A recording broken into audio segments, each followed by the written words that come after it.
Welcome to another incredible, fantastic learning opportunity for you at Master Your Mind. I'm Rose, and today we're going to model Milton Erickson. You're going to learn tips and tricks to emulate therapeutic success for yourself if you're in private practice, hypnotic practice, or in counseling or psychotherapy, to then grow your business and have the results you need. All right. So now, Milton Erickson was born in Ardham, Nevada on December the 5th, 1901. Now, he was the second of nine of Albert and Clara.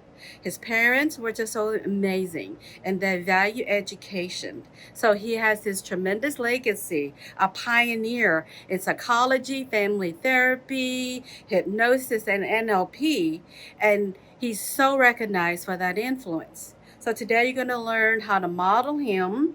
And then we're going to start out with a quote with Betty Alice Erickson. She's the daughter of Milton Erickson, the oldest daughter, I believe. So he, Milton, was a farm boy who would look at the lay of the land, just as farmers do, to see if he can plant a productive crop. Then he would think about what he and the patient had to do to help get the best outcome. People call it speaking the person's language. He figured out where he wanted it to be before he tried to get there.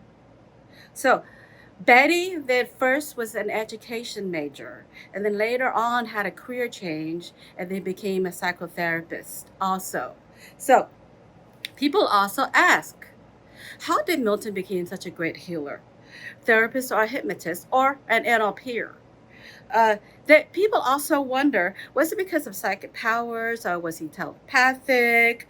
And Betty Alice noted in an interview with Howard Rosenthal that her father really get annoyed thinking that it's all magical voodoo thinking, and the results he only got was because it was through tricks and magical powers. No, that he got the result by using metaphors, being general, and also developing rapport with his patients. Now, he will connect with them, generally care about where they're at, and that he tend to share stories about himself and recognize that the best way he wanted them to know how to do was that to make them better, and that he respected the model of the world and that they have the resources in order to change. Now, he is a truly a pioneer in also hypnosis, but also in NLP. He influences the basic assumptions and principles of NLP. That is very effective in our modern day society. So again, if you were to model Milton Erickson, he respected his patient internal view of the world and internal map.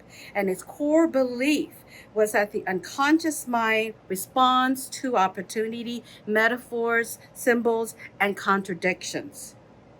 And that his technique was filled with confusion patterns and components. He's quoted to mention, in all of my technique, almost all, there is confusion. So now he got a medical degree. Then he later then practiced under, I believe, with Clark Hall to study hypnosis. This is a really freaking big deal that he was able to even finish middle school or high school and then go on to higher education and then become then a, a medical doctor.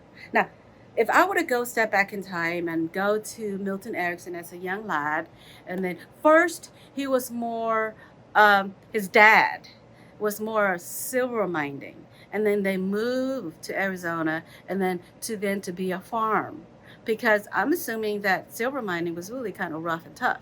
All right, so that his family value education, his parents must have value education, and then he's dyslexic. He's tone deaf. I mean, colorblind. He had to then l- learn how to read. And he learned how to read by basically reading the dictionary. So then he has the foresight to have the hindsight to say, hey, without the frustration, I'm going to then succeed and do it. Meaning he wanted then to heal people, help people, then get the degree in order to do so. So that he also had polio, and polio twice. He was then paralyzed or stuck in the bed. So then one may wonder, go, okay, what makes this such a freaking big deal? So I want them to go paint a picture about the early life in the 1900s. Now, the early life in the 1900s, there is basically no power, no plumbing, no electricity. Things were very basic. The annual income for the year is about $3,000 in today's market. Now, a dollar a day was known to be like a really good wage. The family had no indoor plumbing again. They had no car, no phone, no electricity, no internet, none of the common conveniency they have now. Like half of the American children live in poverty, and half of them tend to quit school and lived a 12-hour day and labored or factories and work. Only 14% of the homes have bathtubs. 8% had a telephone, which means they were really mega rich, like a millionaire in our, if I were to describe it in our modern day society. Okay. A 3-minute call from Denver to New York City is going to cost them $11. Now, if they're going to make a dollar a day, $11 phone call is not going to add up because they need to have the basic standard of living, which is food, shelter, and safety. So then the American in the 1900s was a time of rapid economy, industrial, and culture change. So then agriculture was the largest growing market, which means McCormick was able to reap the benefit of the machines, making it a large scale profit. Then can you understand that there was also a growing class of middle and wealthy industrial class there? So that now people was dirt poor. They had to value more at that time making ends meet to survive. So for the Erickson family at that time to encourage Milton, because he has dyslexia, he couldn't really read. So then he was allegedly then read the dictionary back and forth. And then he was determined, no matter how frustrated he got, or he didn't want to do it, or things like that. He must have had helped support from his family, his parents, because they value that. And that they value that they believe that their son is smart, you got this. There was like the attaboy, and we're going to help you get there, and he welcomed the support. So that I just wonder that maybe he was other sorted because he learned it from his parents. Because then when we're young, we tend to be like SpongeBob SquarePants, where we model and emulate someone based on who we see, whether we're going to like it or not. We're going to go ahead and model all the skills, what we value, their behavior, and then sometimes their personality, because as a child, then we are still learning and growing. So then his accomplishments regarding education was just truly outstanding. Then, no matter where you are going in your life, no matter what, when I say shoot for the stars, then if you were to get this one point, it's this: Milton was other sorted. He was determined to get what he wanted. Then he was then able to then calmly practice the skill he needed, and then he may not like to read the dictionary, which makes him probably uncomfortable. Then he did it long enough for it to make it comfortable. He was comfortable to repeat a skill he wanted so much to make it comfortable so that he can then succeed in his life. So that I just wonder, will you get that? Can you get that value? And then as you listen to my voice, when your mind wanders to, I can't do it, what was, what's now, and all the excuses, the complaint. And as you understand, when you're building that complaint, then stop, slow down.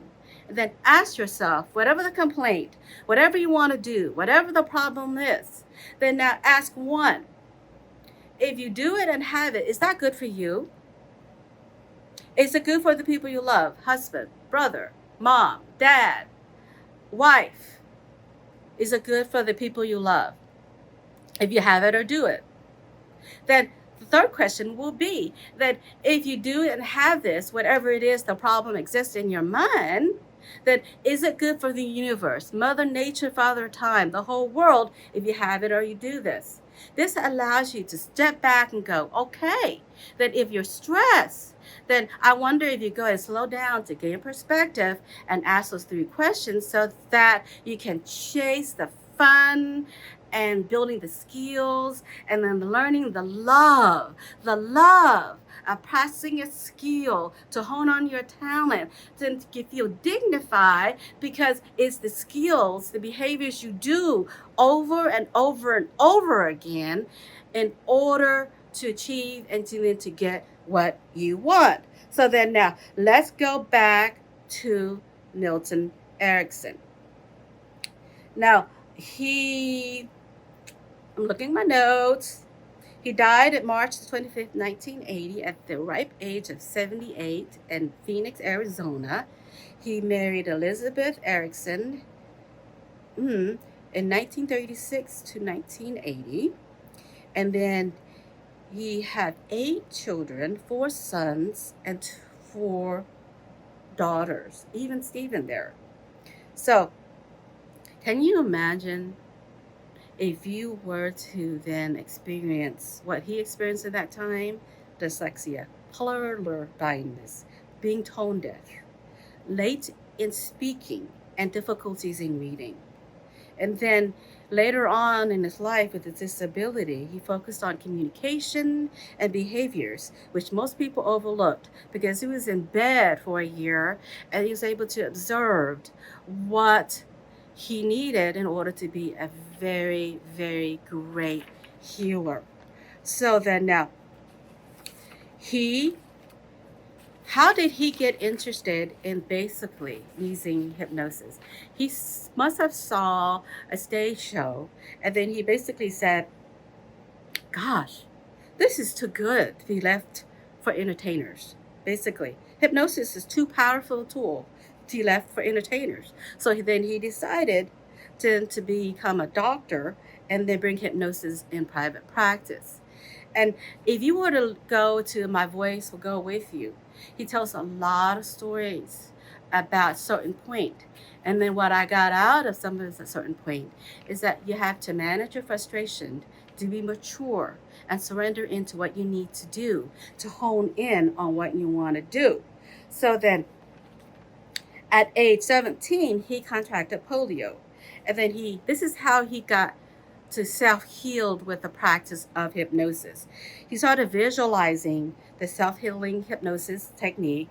Then he recalled the memories of how his body was when he was walking and talking and interacting with his family and using his arms. He focused on those memories and what he could see, hear, and feel so vividly that then he started then using his arms again.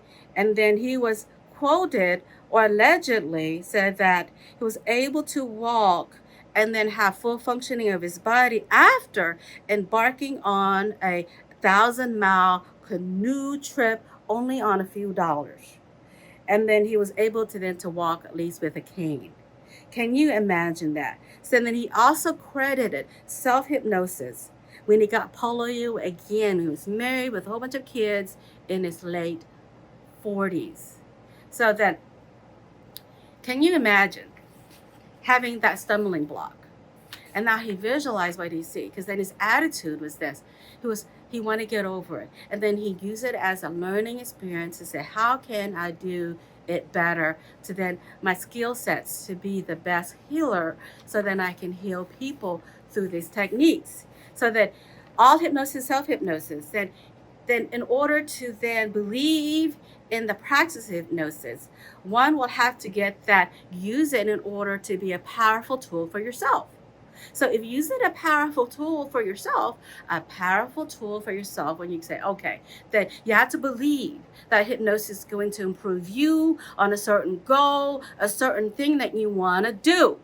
And when you want to do that, then you become a hypnotist, and then you will learn how to teach other people in order to then do it better. And then you become a better teacher through life experience, not book knowledge, life experience. So then Betty Alice Erickson, she was a high school teacher that later had a career change again and that became a licensed therapist and a supervisor. She modeled and emulated her father, I'm assuming, about the teaching and then what he sees and what he did in order to change and grow.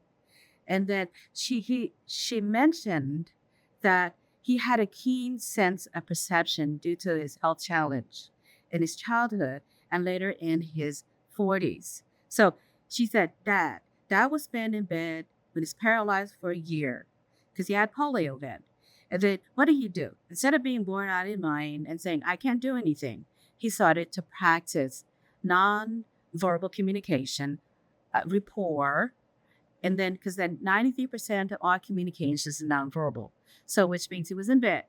Then he will figure out with a noise. Okay, is that a man or a woman?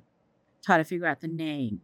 And then what they wanted and what is the tone of the voice and what it means. So then he started to then practice the skill called being rapport building. Then he then got really good at it. So that again, in his 40s, he used self-hypnosis to then see, hear, and feel memories from all the things that made him confident and happy, that he was moving his arm and everything. And then he was then able to overcome something in terms of physical health that made him feel so proud and continue on working. Allegedly, when he was in polio, that it's the story that I don't hash to, and I don't hash to is his way with the youngest daughter. Milton just basically was a lover of great writing, and he was the one who first wrote the levitation hand and basically document. So I don't hash to is a story of change where for the youngest daughter, he taught her how to surrender into a frustrated desire to respect her mom and himself, and then do what she needs to do in order to change and learn and grow.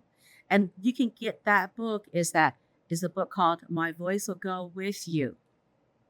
Alrighty.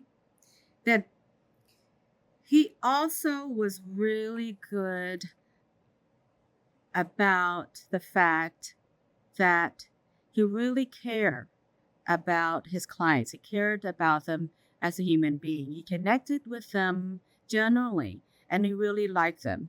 He would then tell open stories, and these stories were really not to shame them. He would tell third-party stories because then in third-party stories is where the people can then learn better. They won't feel intimidated. They won't feel scrutinized, and it's general enough and basically tell the general problem and the solution that made people feel really, really, really safe. That telling third party stories. He also recognized that he made the best of what they knew how to do and that they wanted them to make themselves better. So then at first he was others sorted, meaning he was about the client and then their outcome. Then he also said that basically that clients, patients have the resources they need in order to learn and grow. Then whatever they're doing at that moment, at that time, and the problem, they had what the skills they knew at that moment. And then they have the talent within themselves in order to make that change. He supported the change by doing a double bind. I wonder if you do this, you won't get this. If you, it's always like the levitation hand. This is that you touch, then only when your hand drop down, when you go ahead and told to succeed in losing weight, and then your hand will go down. That is an example of a double bind. And then when he used that, it was a sort of like the unconscious, conscious mind would start having debate and said, okay, then it would get you to totally agree to what you need to do. So then again, I mentioned over and over again, all hypnosis, self-hypnosis, which means you got to agree in your unconscious mind as mind and body as one unit in order to make one decision, in order to agree on that change. So then now, Michael Yapano, hope I pronounced that right, told Betty that her dad redefined hypnosis. That these are the 10 rules from Milton Erickson teaching by Betty Alice Erickson. 1. Life is hard work. 2. Life is unfair. 3. Life is filled with pain. 4. Everything ends. 5. Every choice costs. 6. The law of average is usually correct. That's why it's called the law of averages. 7. Change is the only constant. 8. It is what in our head and hearts that really matters. 9. What we receive in life depends on merit. And good or bad, luck or a combination. 10. Life was made for amateurs, meaning the universe is constantly changing. Change is change.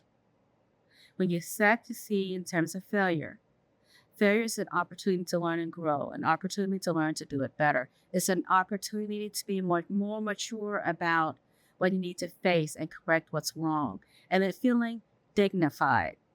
Then all there is in life is your goal and the opportunity of the chase of getting it. Now, you then set your ego aside, set your indifference aside, set your either ego trip high when you achieve something, because my dear darling dear, you got to do it again and again and again. One must not stop shaving because you got to keep on practicing. Zig Ziglar mentioned it takes about 90 days in order to create a lifelong habit. Then if hypnosis is about fixation and focusing on what you want, with that positive, relaxing, clear attitude, you're going to have it. And then it's also about repetition in order to keep the change. Because then this is what's going to happen. If you stop purposely working with the intention of what you want to do, and then you get to keep your positive attitude about it. If you stop the intention and the practice, then you will then swim backwards and your unconscious mind will start behaving as if regressing at the moment of stress that happens in your life. So then if we were to model Milton Erickson with all of the health problems and living life in the 1900s, now he had great struggles, yet he overcome. There's tenacity in his attitude. There was value, which his family supported his value, what he wanted. He accepted the support. And when life goes down, he was stuck in bed. He had the opportunity in his mind to go, okay, this is a great opportunity to practice a skill. And that skill is really practicing communication. He sees somebody, he goes, okay, then what does this communication means? And what do they need? And then he was working on the intention to get the client to get to what they wanted and what they need. I wonder if you were stop worrying about the money, the rent, and they get the return on investment, your clients, patients will get when they pay for what they see you for. That when you're becoming greedy and worrying about this or that or whatever, I can't do it. Hey, that's ego driven. You're on survival mode. Then let's model Milton Erickson. He used self-hypnosis to calm down, to stay in the theta brain wave, to then order to then slow down and his mind, and you can trust your unconscious mind to come up with a solution that fits you, which means then as your unconscious mind, as you listen to my voice, to slow down and go, those three things you're going to do in order to gain your perspective, and then what's the positive intention is to feel dignified, to then to thrive instead of survive, to work on the positive intention that you deserve the success and then get it. So that if you look at the bigger picture, and we're going to say whatever sorrows or whatever BS excuses you have in your head, and if we were to model Milton Erickson, he goes, this is going to be temporary. I'm getting out of bed. I'm going to walk again, and this is how I'm going to do it. That if you were to go ahead and practice self-hypnosis, then it will do you a world of good. So then now here I am, Rose.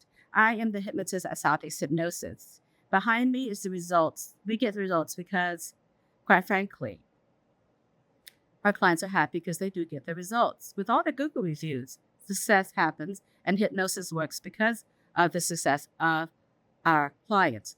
The success of our clients is our number one priority. Now, if you're needing more support and more training hypnosis or NLP, then come and then interview either on Zoom or in person to see if my system, being hypnosis or hypnotist, is right for you. It's a free consult.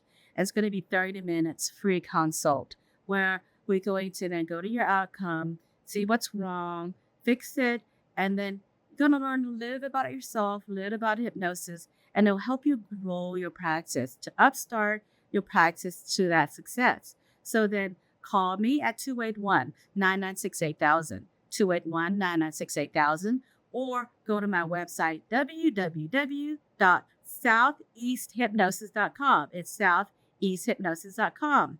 And then check me out. So then now, be great. You are great.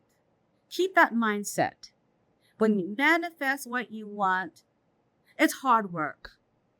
Yes, life is unfair. Yes, life's going to be filled with pain. But change is the only constant choice. And if you make change, your attitude will be, I will adapt to change. Change is change because the universe is constantly changing. I change along with it. Then you'll be fine.